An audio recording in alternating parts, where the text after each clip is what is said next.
Hello guys, in this video I am going to show you how to set the app icon in the IM application.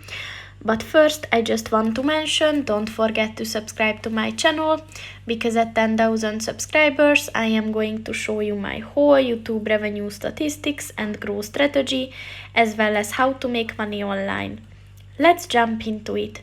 First of all, open the application on your phone. And then click on the person button at the bottom of the page on the right. And then at the settings section, click on the app icon button. And if you scroll down, you will be able to see all the options. So just choose the one that you like the most, and then it is set. So that's pretty much it for this video, guys. See you in the next one. Goodbye.